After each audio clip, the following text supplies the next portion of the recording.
right on the option, like possibly much bigger than the internet, where it's going to be economically transformative and very quick. Like I think when many people think about like, oh, self-driving cars, they think it's just a long way off in the future. But my feeling is that this is going to happen much sooner than people think, and that its impacts are going to be much wider. And the analogy I like to make is with the smartphone. So in 2007, you had all these dumb phones and they weren't really on the internet or anything. And then Apple came along and said, hey, this is really a computerized communications platform. And then on top of that, a mega, industry was built. And we see kind of the same analogy happening in the automobile space, where if you look at all the cars out here, they're kind of these dumb cars. They're not on the internet. You can't query them. They don't drive themselves. They need people. They need gas. They pollute. And then you look at what Tesla has done since the Model S and is continuing with the Model 3. And it's really an autonomous, computerized, electrified platform. And more or less, like these cars are rolling servers. So the really big factor here, I think, is autonomy. And that means cars driving themselves. And the feeling from Tesla is that by the end of next year, the cars will, both in the city and the highway, be able to completely drive themselves. Like maybe safer than a person. And over the course of 2018, they'll become like 10 times safer than a person. And that'll be like, for the kind of $40,000 Model 3 even.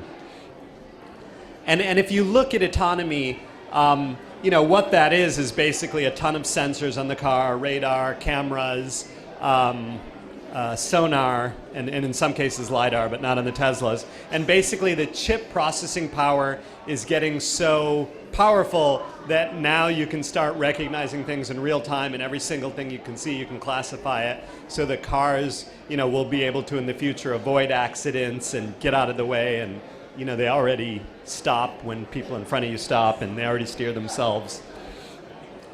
So the second big factor is this idea of computerization, where if you look at, a Tesla of today or most cars of the future, just like a computer server, they've got like programmatic APIs, and you can query them and you can figure out how fast are you going and which doors are locked and all of that information, and you can change it. So if in our app you say unlock the door, we can find out who you are, figure out what car you're attached to, and then unlock that door. Or we can get an alert if you're going more than 9 miles over the speed limit, so we can say, hey, why are you going so fast? But again, the idea here is that these cars are really becoming computers. Just like you have streaming media servers and storage servers, now you have transportation servers. And the next kind of big factor is this idea of electrification, and it has a lot of implications. The first is that electricity is just much cheaper to move things, so it's about the seventh the price of gas. With Tesla specifically, they give you free long distance, so basically you can drive across the country and you don't pay a penny for fuel, which is kind of unprecedented. And the motors on these cars are effectively under a 5 million mile warranty. So you could drive these cars 24 hours a day for 8 years and they would always be under warranty. And again, if you compare that to a normal car that you drive a couple 100,000 miles and you throw it away, this is something that will go 5 to 10 to 20 times as far. The other thing is battery technology is getting better and better. It's going to be on a curve, so you're going to have all these really sudden benefits, and then over time, things are just going to keep getting better and better. And that's really different from the past, where like for the last 100 years, kind of cars haven't really changed. It's always been hire the driver, buy the car, pay for the gas. But now things are kind of like storage, where it used to be really expensive to get like 5 gigs online, and now like everybody gives you that for free. So if you look at the actual economics, like on the left is kind of your standard Uber car, and on the right is operating a Tesla next year, because you're not paying for the driver, you're not paying for the fuel, you're not paying hardly anything for maintenance, and even the car on a per mile basis is really cheap. So what are the implications of this? I think there's a lot. The first is safety. And right now, I think it's about 33,000 people in the U.S. die a year, over 1 million worldwide, and just like millions and millions and millions of people get injured. As you have autonomy, it doesn't need to be every car that has it, but just the cars that have it will be much, much safer. The second is the environment. Once you go to electric, you can charge on solar. Both there's no emissions from the car, but also like these Tesla chargers in Culver City and in Barstow and Las Vegas, they're all solar powered, so they're not emitting any contaminants. Then the next thing is highway capacity, where if you really have autonomous cars, you can pack highways with probably 4 to 8 times the number of cars, and if those are shared cars, you've got even more density. So, you should expect that over the next 10 years, there'll be no traffic in LA, so that'll be nice. Yeah. That's the big winner here.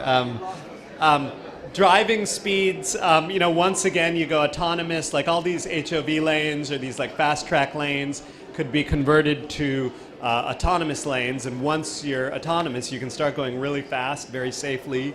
The cars, like the Model S, will go up to 150, so there's some speed limit at which you can get to Las Vegas in 3 hours, or San Diego in an hour and a half. That gets really interesting.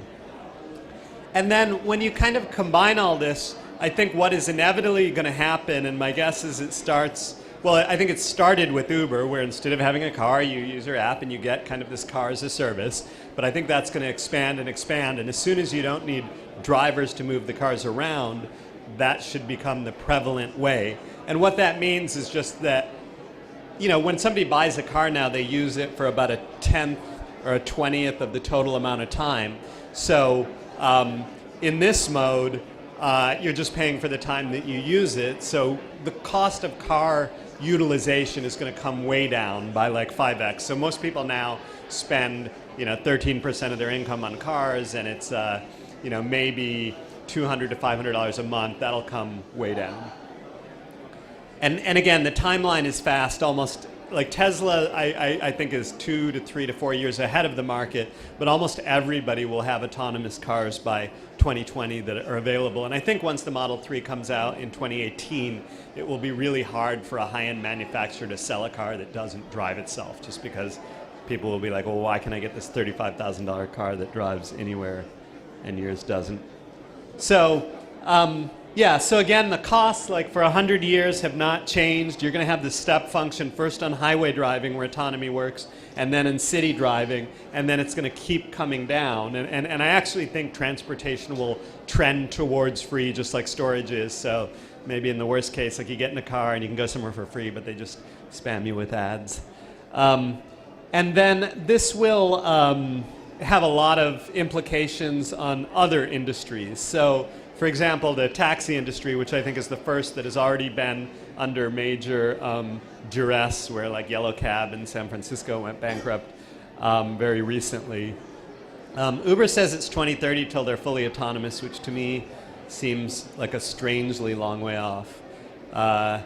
Then trucking, this is pretty big because there's 3.5 million truck drivers. That's almost like 1 in 100 people.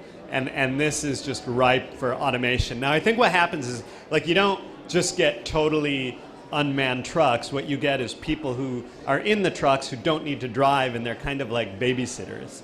And so instead of making, whatever their wage is, maybe they make a third of that because the job's really easy and anybody can do it, and they're not worried about your safety and driving record and what have you. But that's a pretty big economic upheaval there once that happens. Then auto manufacturers, once you're in a transportation as a service model, because you can share cars, you need less total cars, which means the volume comes down, which means everybody at the bottom of the chain there is going to be scrambling. And what you find is that if you sell, let's say, a Mercedes or a Tesla for $100,000, you make $25,000 in profit as a car company. But if you take that car and put it into like a service rotation, you can make like $5,000 a month profit. So it's like in the first year you can do twice the profit. So really, like, the real business is on a service. Just like Amazon Web Services or Google Cloud is where the money is, not like Sun Microsystem making the servers anymore. The hardware is going to become somewhat commodified. Car dealerships should start to evaporate or completely change their business model because, again, you don't need to go buy the car. You just are getting it from your Uber, Lyft, or whatever the new versions of those are that are doing all sorts of transportation. Car insurance, again, should come way down because once you have all these safety features, they're much safer. You already get like discounts when you have the autonomous safety features, and that, as you statistically get the data, it should come way down. And then parking, LA, clearly there's like downtown, probably about a third of the space is all for parking. As the cars can drive themselves off, you need a huge amount less. And I think this has a lot of implications on urban real estate that should really change, where you can have much higher density because you don't need space for all the cars. And it's cheaper to build buildings because you don't need to take the first 3 floors or 9 floors underneath to build parking facilities. And even suburban real estate, it's hard to say how it'll be affected, but let's say you live in Valencia and work downtown. That would be previously a huge hassle. Once you can jump in your car and you don't have to do anything, that's pretty easy. Cities like Palm Springs, I think, become super attractive because, again, you can just jump in your car, you can compete all the way, and you can be there Friday night for fun. Accident and DUI lawyers should probably decrease. And even things like the radio, which are,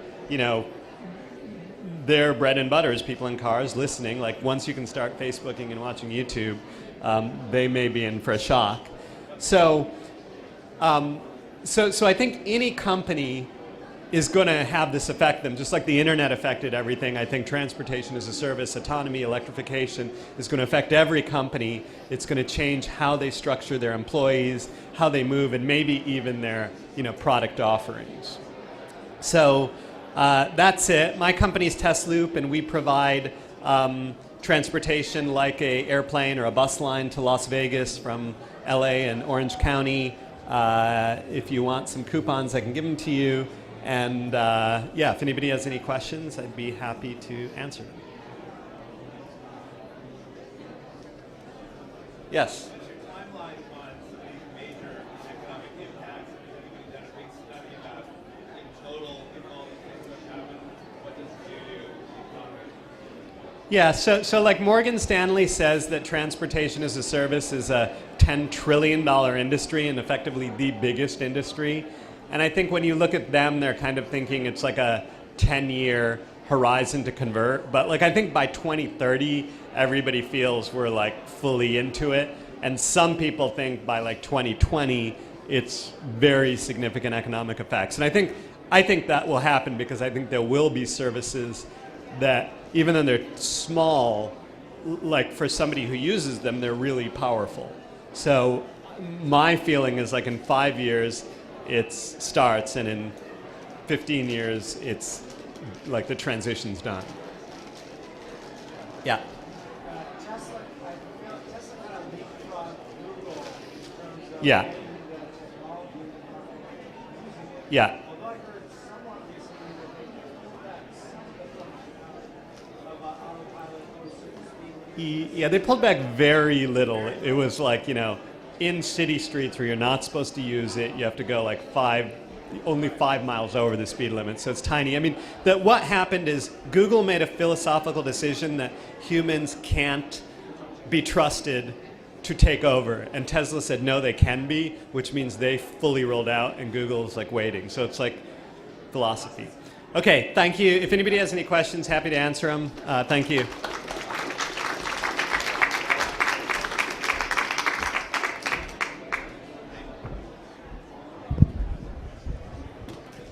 How's everyone feeling? Woo, that worked. Yeah. So we're